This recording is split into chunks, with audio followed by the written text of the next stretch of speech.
So today we're talking about the Smashing Pumpkins, a band from Chicago. We know them from like the grunge years. They haven't left us. They've been around since then. They play alternative rock, and they have a new three-part album called Atum, a rock opera in three acts. And this is Act 1, released on November 15th, 2022.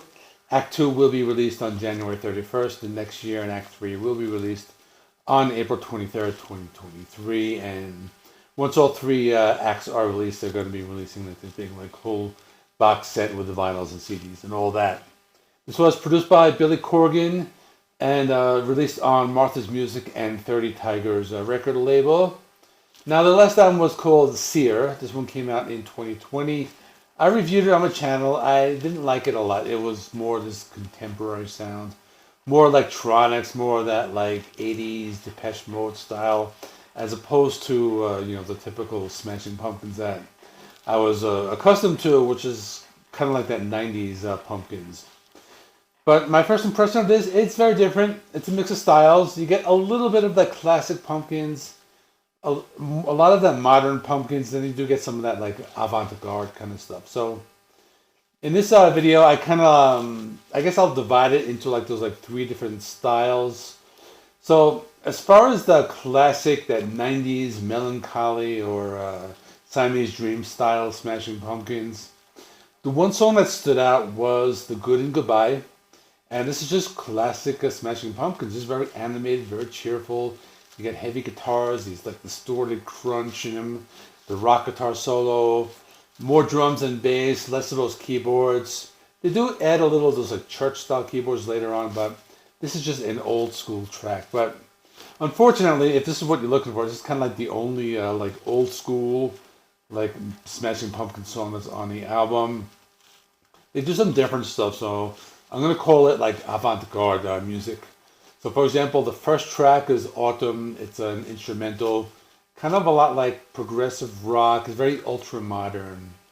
It has those lots of keyboards, lots of electronics, kind of like a marching band drums, and it's the song that opens the album. But they do some other stuff that's more like avant-garde. For example, the song Embracer, a little more new age, a little more mystical and deep. But it's still a catchy song, but you got more keyboards, more electronic sounds, and Billy Corgan does the vocals, and he has female vocals to accompany him. So this one was very good. And the other one, which I thought was very kind of like avant-garde, it's called Hooray. This is like towards the end of the album. It's very like poppy, very electronic. It's happy and joyful. Lots of electronic sounds. I mean, it's so electronic. I mean, there's actually a part of the song where it sounds like those like Casio keyboards. You know, when you like press those buttons and you like change from like the bossa nova to the waltz, something like that. But then they do this like prog stuff with organs and more of that like modern sound. It's catchy, but I thought that was kind of funny how they had those like keyboard styles. The rest of the album, it's mostly that like contemporary Smashing Pumpkins, something similar to like the Seer album or the more like 2000 sound. So other songs, Hooligan, more like atmospheric and ambient. It's a catchy song, electronics. We got Where Rain Must Fall, another one that's more atmospheric. It's ambient. It kind of gives you this whole like precipitation of sound. You got the electronic beats, and this one Billy has some like female vocals in the background. So that one is pretty good. Another one, Beyond the Vale, another one that has more of a contemporary sound. It kind of has a little bit of that grunge, but I do call it more of a contemporary song. Like there's a bit of that old school Pumpkins. It's energetic. You do get some distorted guitars in this one, but you also get like that goth sound. And it's very like theatrical. It has like this Phantom of the Opera kind of feel to it. Lots of electronic sounds, electronic beats, and Billy has those modern vocals. The final song is called The Gold Mask, and another one is just very contemporary, upbeat and happy, just very electronic sounds. You got the modern vocals, the female vocals as well. So my final thoughts, it's okay, very different. You know, for me, I like the old school stuff. I like the melancholy, the Siamese Dream, Gish, that's an awesome album.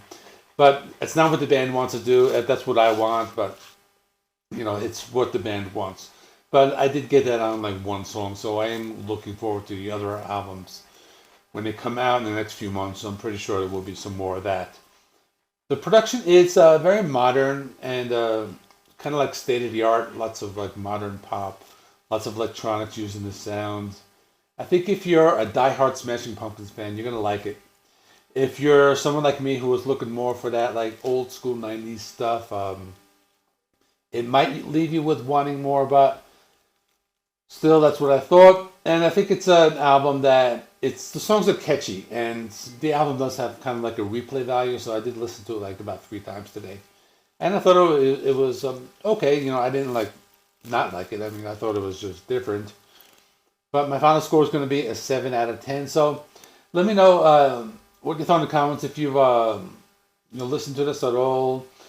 I know it's kind of coming out on a Tuesday, so I don't know if a lot of people know about it. So anyway, that's all. I'm going to keep this one a little shorter.